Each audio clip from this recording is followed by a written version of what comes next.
Hello kids, welcome to class 6th. This is a social science teacher from the Indian Revolutionary School.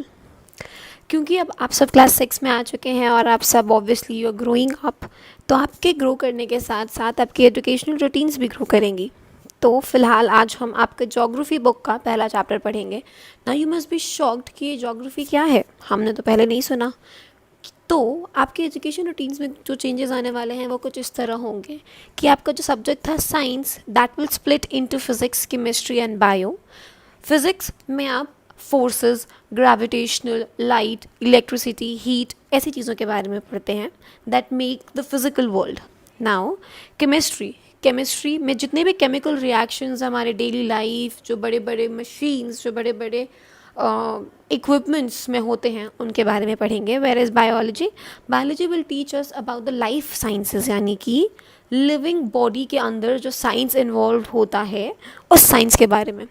Your social science will again divide into 3 sections, that is history, civics and geography. History हमें past के बारे में बताती है, world का past, India का past, कैसे कैसे चीज़ें बनी. ये आगे 3 हिस्सों में बटी होती है. सबसे पहले होती है आपकी एंशिएंट हिस्ट्री, फिर medieval history and then comes the modern history. आप सीनियर क्लासेस में पढ़ेंगे. सिविक्स पॉलिटिकल इश्यूज़, यानी कि जितने भी राजनीतिक इश्यूज़ हैं उनको डील करती है. Where is geography, geo means earth, ये वो सब्जेक्ट है जो अर्थ के साइंस को डील करता है एंड इसमें हम अर्थ से रिलेटेड सारी चीज़ें पढ़ने वाले हैं. और ऐसा ही कुछ है आपके जोग्राफी का चैप्टर फर्स्ट, जिसका नाम है the earth in the solar system. So let's begin. So kids, इस वक्त आपके सामने आपकी जोग्राफी बुक का इंडेक्स है, जिसमें पहला चैप्टर क्या दिख रहा है आपको, the earth in the solar system. So यही चैप्टर पढ़ने जा रहे हैं आज हम. Let's see what we get to learn now. जैसे ही आपने चैप्टर का नाम सुना, ऑब्वियसली इसमें आने वाले 2 मेजर टर्म्स से आप पहले से फेमिलियर है, अर्थ और सोलर सिस्टम. अर्थ क्या है? वो प्लैनेट जहाँ पे हम रह रहे हैं, the only planet in the solar system जहाँ पे लाइफ एग्जिस्ट कर रही है प्रेजेंट टाइम में. इसे हम ब्लू प्लैनेट भी कहते हैं. क्यों? क्योंकि जब इसे स्पेस से ऑब्जर्व किया जाता है तो कई बार ये पूरा का पूरा प्लैनेट ब्लू कलर का दिखता है. ब्लू क्यों? क्योंकि इसका मेजर पोर्शन वाटर कवर करता है. 70% portion is covered by the water and hence it is called as the blue planet. Solar system क्या है? वो system as clear from the name जहाँ सोलर इन्वॉल्व हो. सोलर क्या है? हमेशा ही ये टर्म हम किस रेफरेंस में यूज़ करते हैं? This is use in the reference of the sun. So a system that has a sun of number of planets. हमारे सोलर सिस्टम में 8 हैं. पहले 9 थे, प्लूटो को डॉर्फ प्लैनेट कहकर हटा दिया गया. So now they are 8. तो 8 प्लैनेट्स और इसके साथ साथ बहुत सारी अलग अलग बॉडीज़ जो कि स्काई में प्रेजेंट होती हैं, वो सोलर सिस्टम बनाती हैं. So let's see what all we get to learn in this chapter. Initially यहाँ पे बताया गया है कि जब सनसेट का टाइम आता है एंड द सन सेट्स, तो स्काई में बहुत सारी ब्राइट शाइनिंग चीज़ें आपको दिखती हैं. इनिशियली 1 या 2 ब्राइट ऑब्जेक्ट्स दिखते हैं, ग्रेजुअली वो बढ़ते हैं और ग्रेजुअली बहुत ज़्यादा हो जाते हैं, इतने कि शायद आप काउंट भी ना कर सकें. पूरा का पूरा स्काई शाइनिंग ऑब्जेक्ट से भर जाता है दैट आर ब्राइट, कुछ डिम. इस वक्त जो आपको दिख रहे हैं वो बाद में नहीं दिखते हैं, या जो बाद में दिखेंगे वो शायद उसके बाद ना दिखें. ऐसा लगता है कि पूरे स्काई में डायमंड स्टडेड हैं. तो हैं क्या ये शाइनिंग ऑब्जेक्ट्स? मून. लेकिन मून तो टाइनी नहीं होता है. So they are stars. इन स्टार्स के बीच में एक और ऑब्जेक्ट होता है जो कि कई बार अपने फेजेस अलग अलग फॉर्म में बदल कर दिखता है स्काई में, and that is the moon. कैसे? Because of the different phases it appears in different shapes. हर बार जिस दिन आपको पूरा मून दिखे एक प्रॉपर सर्कल के फॉर्म में, उन दिनों को हम फुल मून कहते हैं, और हिंदू माइथोलॉजी के हिसाब से पूर्णिमा. उसके 15 दिन बाद, यानी कि फोर्टनाइट लेटर, 15 डेज लेटर, आपको वही मून बिल्कुल ही नहीं दिखेगा. There will be no moon at all. और उस दिन को हिंदू माइथोलॉजी के हिसाब से अमावस्या कहते हैं. Now on this day you can watch the night sky best provided it is a clear night, क्योंकि there is nothing in the sky and there is very clear visibility to everything. अब आप सोच रहे होंगे कि why can't we see the moon and all the bright tiny objects during the day? इसलिए क्योंकि सूरज यानी कि सन की रोशनी इतनी ज़्यादा ब्राइट होती है कि वो किसी भी दूसरे शाइनिंग ऑब्जेक्ट की लाइट को अर्थ को टच करने की अलाउंस देती ही नहीं है. It is already very bright to let other bright lights pass. जितने भी सब चीज़ों का नाम आपने अभी तक सुना, जैसे कि sun, moon, stars, full moon, half moon, no moon etcetera, ये सारे के सारे क्या हैं? ऐसी हर एक बॉडी जो स्काई में हमें दिखती है, जैसे कि sun, moon, other celestial objects, इन्हें हम एक ग्रुप में सेलेस्टियल बॉडीज़ कहते हैं. ये बहुत बड़ी और कई बार बहुत गर्म भी हो सकती हैं. ये गैसेस की बनी होती हैं जिनके पास खुद की हीट और लाइट होती है, जो कि ये बहुत लार्ज अमाउंट में एमिट भी करती हैं. इन सेलेस्टियल बॉडीज़ को हम स्टार्स कहते हैं. सन खुद भी एक स्टार है. ये जो countless twinkling stars night sky में हमें दिखते हैं, ये सन से बिल्कुल सिमिलियर हैं, लेकिन हम इनकी हीट और लाइट को क्यों नहीं फील कर पाते, या ये हमें इतने छोटे क्यों दिखते हैं?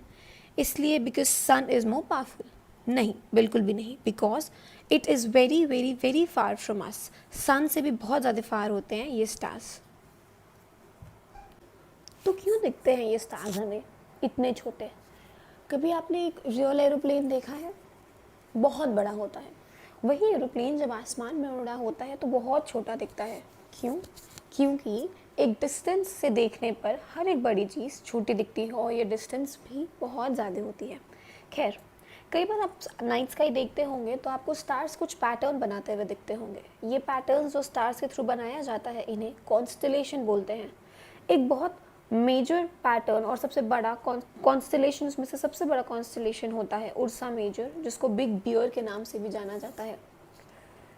इसके साथ ही साथ एक छोटा और इजीली पाया जाने वाला कॉन्स्टलेशन जो अक्सर स्काई में दिखता है, वो होता है स्मॉल बियर, और या उसको हम सप्तऋषि भी कहते हैं. सप्त एज क्लियर 7, क्योंकि वो 7 स्टार्स से मिलकर बनता है. ये पैटर्न जो आपको दिख रहा है, यहाँ पे आपको 7 स्टार्स दिखेंगे, और ये एक इजीली रिकॉग्नाइजेबल कॉन्स्टलेशन है जिसका नाम क्या है? हाँ, सप्तऋषि, यानी कि स्मॉल बियर. Very good. ये जो कॉन्स्टलेशन होता है, ये एक छोटा सा हिस्सा बनाता है किसका? बड़े कॉन्स्टलेशंस का. उर्सा मेजर या बिग बियर जैसे बड़े कॉन्स्टलेशन का एक छोटा सा हिस्सा ये स्मॉल कॉन्स्टलेशंस बनाते हैं. खैर, अगर आप अपने किसी बड़े से पूछेंगे जो आपके नेबरहुड में हो या आपके फैमिली में हो, तो वो आपको और अच्छे से बताएंगे सन, स्टार्स, प्लैनेट्स, कॉन्स्टलेशंस के बारे में. पहले के टाइम में जो लोग हुआ करते थे, वो डायरेक्शंस का इस्तेमाल किया करते थे. स्टार्स का इस्तेमाल किया करते थे डायरेक्शंस रिकग्नाइज करने के लिए. इनमें से सबसे ज़्यादा कॉमनली यूज्ड चीज़ थी the north star. North star को हम पोल स्टार भी कहते हैं, और वो हमेशा एक ही पोजीशन में पाया जाता है स्काई में. इसको लोकेट करना भी बहुत इजी है. कैसे?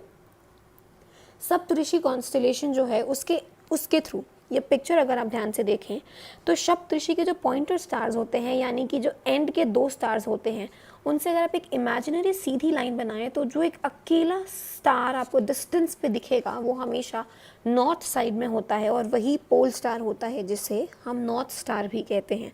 And that is why this was used to recognise the direction. कुछ सेलेस्टियल बॉडीज़ हैं जिनके पास खुद की हीट और लाइट नहीं होती हैं, और वो बाकी स्टार्स जैसे लाइटेड नहीं होते हैं. उन बॉडीज़ को हम प्लैनेट्स कहते हैं. प्लैनेट वर्ड ग्रीक वर्ड प्लैनेटेई से लिया गया है, जिसका मतलब है वैंडरर्स. अर्थ एक ऐसा प्लैनेट है जहां हम रहते हैं, जैसा कि मैंने आपको पहले बताया. इसके पास खुद की हीट और लाइट नहीं है. इसकी हीट और लाइट कहाँ से मिलती है? सन से, जो कि हमारा नियरेस्ट स्टार है. यानी कि अर्थ के पास पाया जाने वाला सबसे नियर स्टार कौन सा हुआ? सन. Very good.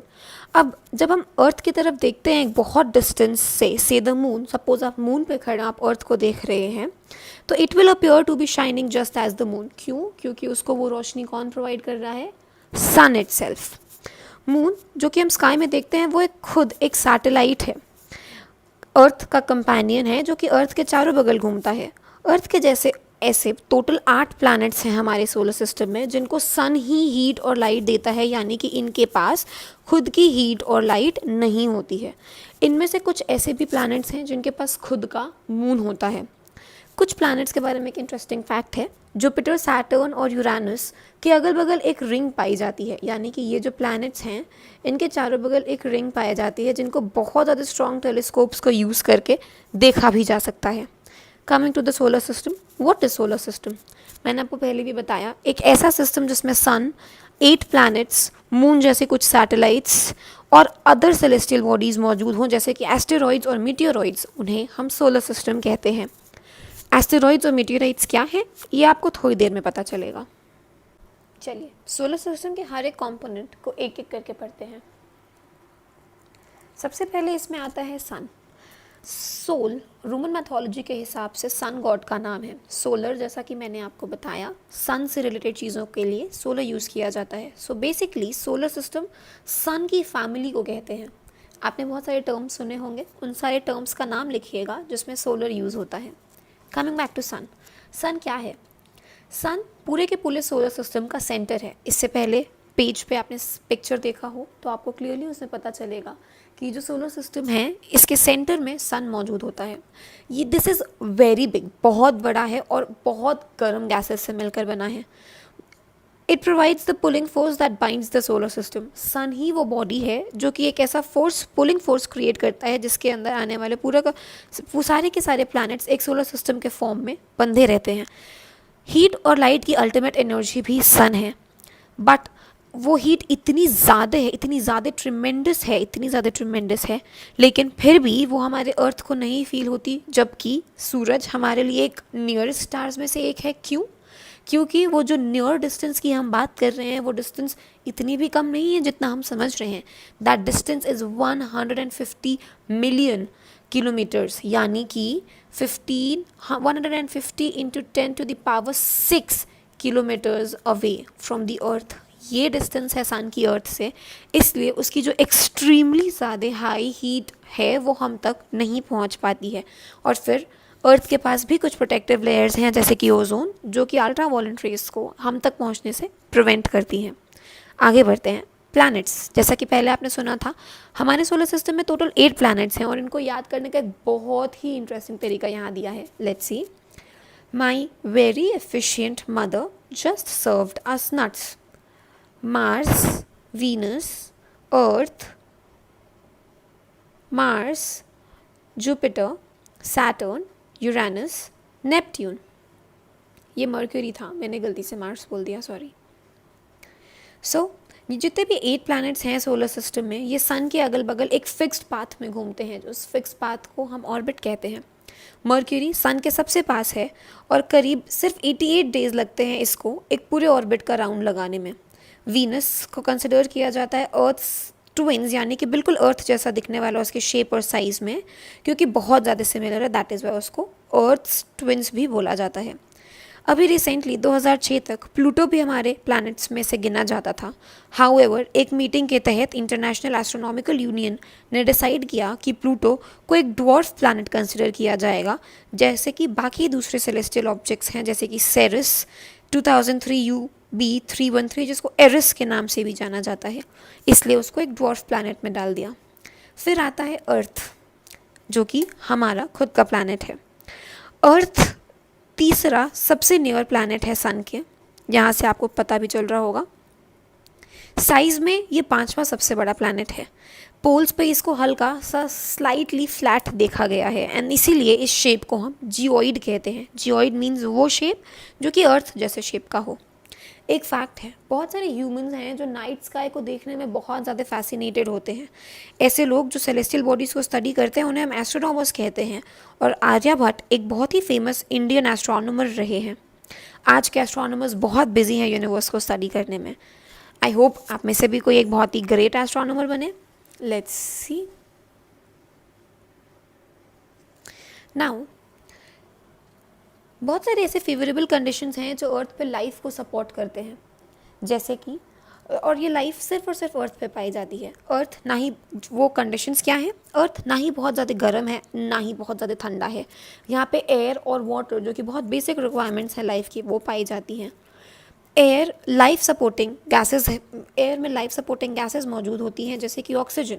आपको पता होगा कि हम ऑक्सीजन के बिना सर्वाइव नहीं कर सकते। इन्हीं रीजंस की वजह से अर्थ एक यूनिक प्लैनेट बनता है सोलर सिस्टम का। मैंने आपको पहले बताया था ब्लू प्लैनेट के बारे में, क्योंकि अर्थ का 2/3 रीजन यानी कि 70% रीजन पानी से ढका हुआ है। Then we have moon. So let's start. Moon earth के पास खुद की सिर्फ एक सैटेलाइट है जो कि क्या है, मून। पहले भी आपको बताया कि moon is a satellite. Satellite क्या है? सैटेलाइट एक सेलेस्टियल बॉडी है जो कि प्लैनेट्स के अगल बगल ठीक उस तरीके से घूमती है जैसे कि प्लैनेट्स सन के अगल बगल घूमते हैं। कुछ ह्यूमन मेन सैटेलाइट्स भी होती हैं। आपको याद होगा पिछले साल हम एक मूवी देखने गए थे, मिशन मंगल। वो मूवी भी इन सैटेलाइट्स के बारे में ही थी। ये आर्टिफिशियल बॉडीज़ हैं जो साइंटिस्ट, हम जैसे मतलब हम जैसे इंसान जो कि साइंटिस्ट बनते हैं वो डिज़ाइन करते हैं इसे, और जो ऊपर आसमान में भेजते हैं यूनिवर्स को स्टडी करने के लिए, कम्युनिकेशन के लिए। कुछ सैटेलाइट्स का नाम है जो कि इंडिया ने बनाई है, INSAT, IRS, EDUSAT, etcetera. Coming back to moon, its diameter is only one quarter that of the earth. जो मून का डायमीटर है, यानी कि मून का पूरा डायमीटर अर्थ का सिर्फ 1/4 है। ये बड़ा इसलिए दिखता है क्योंकि अर्थ के कंपैरिजन में ये हमारे प्लैनेट से, बाकी सेलेस्टियल बॉडी से कंपैरिजन में बहुत पास है। पास कैसे? मून, अर्थ से मून का डिस्टेंस है 3,84,400 किलोमीटर्स, वेयर एज सन का डिस्टेंस था 150 मिलियन किलोमीटर्स। बहुत ज़्यादा वास्ट है। लाइट की आम स्पीड जो कि ट्रैवल करने की है, दैट इज़ वो 1 सेकेंड में 3 लाख किलोमीटर्स कवर कर सकती है। उसके बावजूद सन की लाइट को अर्थ तक पहुंचने में 8 मिनट्स लग जाते हैं। तो सोचिए कितना दूर होगा सन। ओके, अब इस डिस्टेंस को अगर हम कंपेयर करें तो हमें समझ में आएगा कि सन और अर्थ कितने दूर हैं और अर्थ और मून कितने दूर हैं। ऑब्वियसली मून सन के कंपैरिजन में बहुत पास है, इसलिए वो बड़ा दिखता है। मून को करीब 27 डेज लगते हैं अर्थ का एक सर्कल कंप्लीट करने में, और वो एग्जैक्टली उतना ही समय में एक स्पिन भी कंप्लीट कर लेता है। इस रिजल्ट के तौर पे हम एक बार में अर्थ से मून का सिर्फ एक साइड देख पाते हैं, जैसा कि आपको इस पिक्चर में दिख रहा है। इसका पीछे वाला साइड हमें नहीं दिखेगा, सिर्फ एक साइड विजिबल होता है एक बार में। क्यों? Because of the rotation and the spin that it does. Moon के पास कोई भी ऐसे फेवरेबल कंडीशंस नहीं हैं जो लाइफ को सपोर्ट कर सके। पानी, वाटर, एयर, नथिंग। उसके पास क्या है? माउंटेन्स हैं। माउंटेन्स कैसे? वो माउंटेन्स इस तरीके के हैं कि वो मून के सरफेस पे अपना शैडो कास्ट करते हैं। ये देखने के लिए आपको एक क्लियर स्काई वाले दिन फुल मून ऑब्जर्व करना होगा। उस फुल मून के ऊपर कुछ शैडोज पड़े होते हैं, दिखते हैं, उनसे आपको समझ में आएगा। नाउ एस्टेरॉइड्स और मेटेरॉइड्स, ये टर्म आपने पहले सुना है। एस्टेरॉइड्स क्या हैं?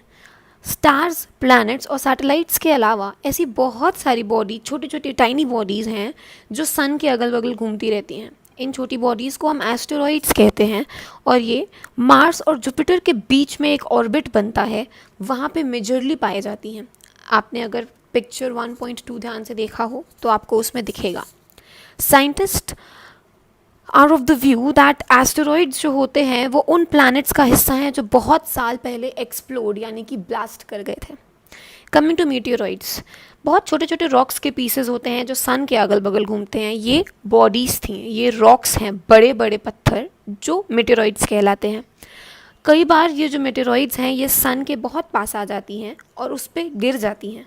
इस प्रोसेस के दौरान फ्रिक्शन, एयर फ्रिक्शन की वजह से ये बहुत ज़्यादा हीट अप हो जाती हैं, गर्म हो जाती हैं, जिससे इनमें आग पकड़ लेती है और एक फ्लैश ऑफ लाइट की तरह, यानी कि लाइट के फ्लैश, टॉर्च जलाते हैं तो जो फ्लैश जाता है लाइट का, उस लाइट की तरह कई बार ये मीटियोर गिरते हुए आते हैं सन के, हमारे अर्थ के ऊपर, और जहाँ पे भी ये गिरते हैं वहाँ पे एक बड़ा सा हॉलो बना देते हैं। क्यों?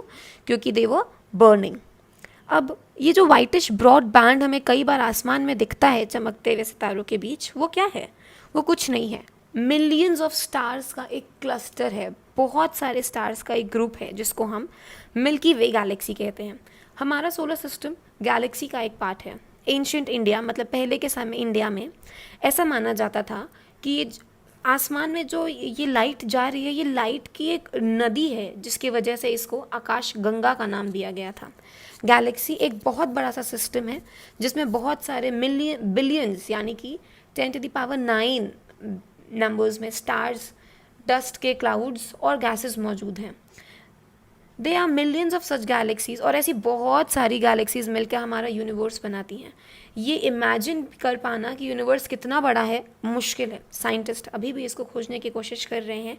लेकिन एक चीज़ है जो हम श्योर जानते हैं कि मैं, आप, हम सब इस यूनिवर्स को बिलोंग करते हैं।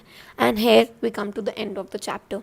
आई होप आपको इस चैप्टर में बताई गई सारी चीज़ें समझ में आई हो। अगर नहीं समझ में आया हो तो इस चैप्टर को स्टडी करें और अपने क्वेश्चंस को नोट करें। डाउट क्लियरिंग क्लास में ज़रूर पूछिएगा। Have a great day.